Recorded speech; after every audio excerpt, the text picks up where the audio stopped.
พื่อนก็ได้เป็นเจ้า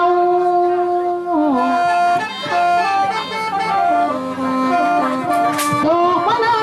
มือนี้ความกินหน่อบลืมผู้สมัยความอยู่ละบลืมคุณละน้องนอบลืมสาบุญน่ะเลยสาควันพ่อแม่ทิ้งปัวเลี้ยง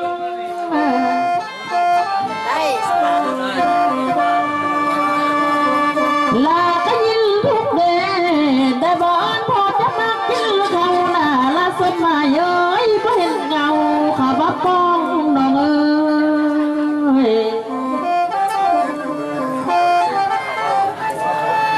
เหนื่อยก็ยินทุกเดพอจะน่าเสียผมมีนาหาเจ้าจอง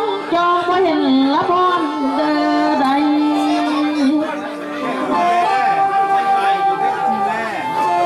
ได้บ่พอของเจ้าน่ะเลยเพื่อนนับได้เป็นพี่แล้วเพื่อนนับนี่เป็นพี่น้อง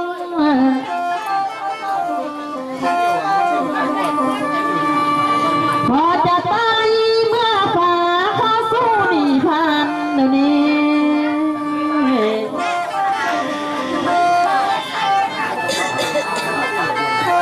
ลาขอสันฟังแม่ละสมัย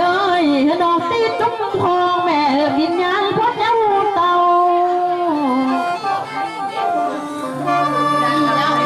เวลาตี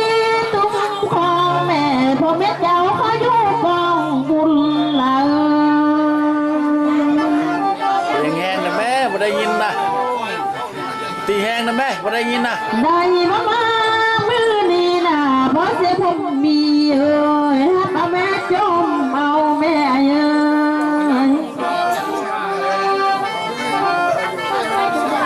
ได้มาลูกจะน่าสมหมายนะ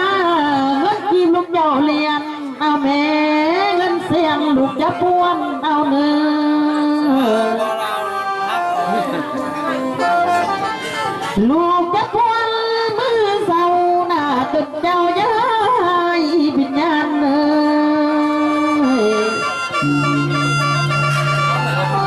ลูกจะป้วนมือใส่ลูกก็มาจะป้วนมือใส่นั้นต้นใส่อย่าหัวล้วนเด้อใด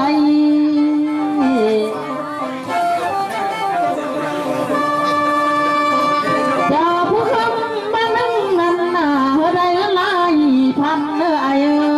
คือปัสสองนั้นเธอได้เงินหลายหมื่นใดได้บ้างเงินลูกเจ้าทั้งเธอน่ะปอายเจ้าที่ลงเมืองบนข้ารถเจ้าจางแม่ไอพี่เจอดี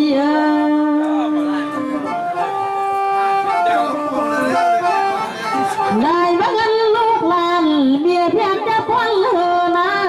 อยากจะลงเมืองฟ้านะข้าไม่นำข้าหายเรื่องพี่มาใด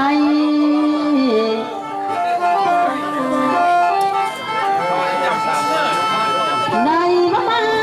แม่อันมาเงินคำเกี่ยวน่ะลูกเจ้าหามาเอาไร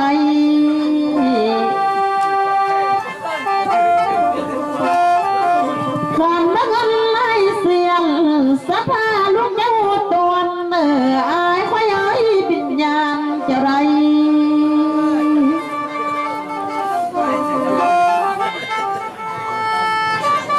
เมื่อนี้ขันมาลูกสมัยจะไรเพื่อนได้ควักแก้มเสียงเมียกาเบื่อเด้อายควักแก้มเหงื่อมาสู้วิญญาณมาเนื้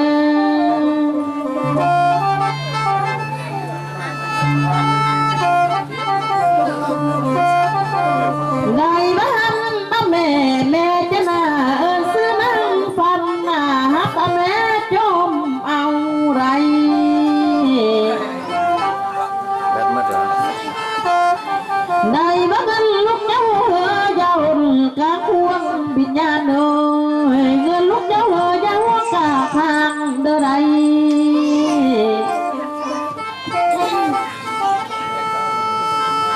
ได้ละสมไม่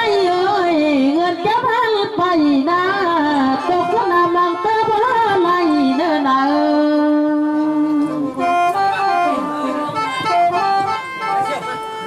ขันว่าเงิน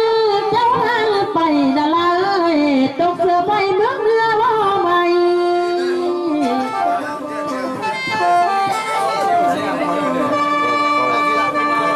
เจ้าพระนันสิบนานาเพราะเจ้าแม่เจ้าได้เงินสาวเด้อละเอ้ยเจ้าได้ทำสาวทางเสียงพ่อแม่สายได้เงินล้าน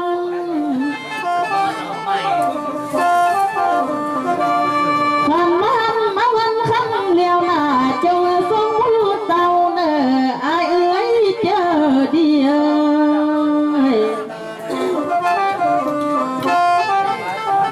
ถ้าบางวันลูกนั้นเจ้าหน้าเจ้าจะส่งบุญคืนเจ้าจะคืนบุญเด้อ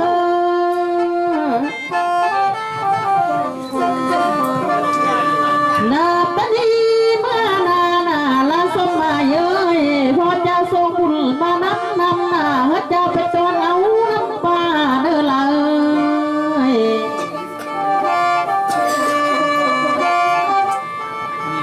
นาปนีเมื่อนาแม่นางฟังนาส่งบุญมานำหน้าลูกหญิงชายตอนเอาน้ำเขา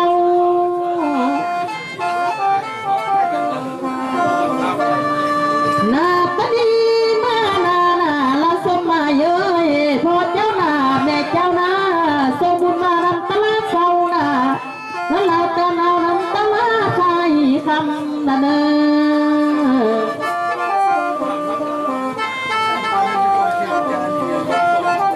นาปนีเมื่อนาแค่เวลาเป็นนายนาน้ำมือน้ำกาวการเมืองเจ้าเด่นเนอละเนอ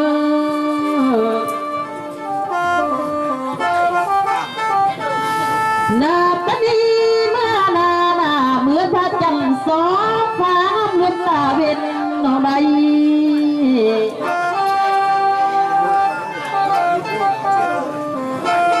นาปนีเมื่อนาโลกยานสงครามกายย้อนเลยขออยู่ดีเด้อละสมัยเอ้ยน้องเป็นคนกาของเมืองบ้านหุ่งเลย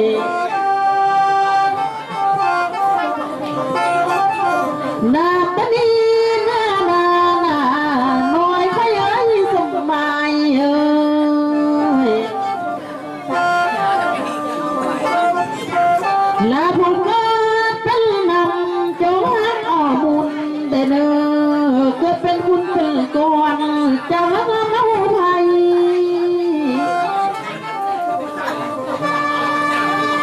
นาปนีเมื่อนาละสมัยเอ้ยจะมีนา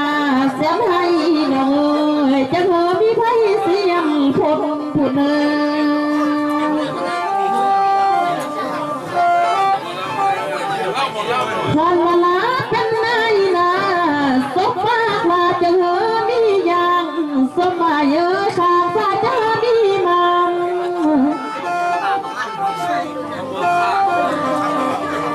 รอพวกมาละผู้ลวงจะเงยพันเอาถวยเนื้อปากละผู้หน่วยจะเงยพันเอาความเราใด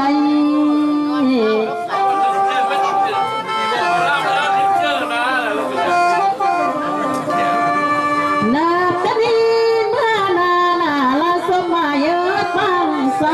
อย่าถือคว้าหักลาเอ้ยปากลาอย่าถือน้ำเดิน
กวนหน่อ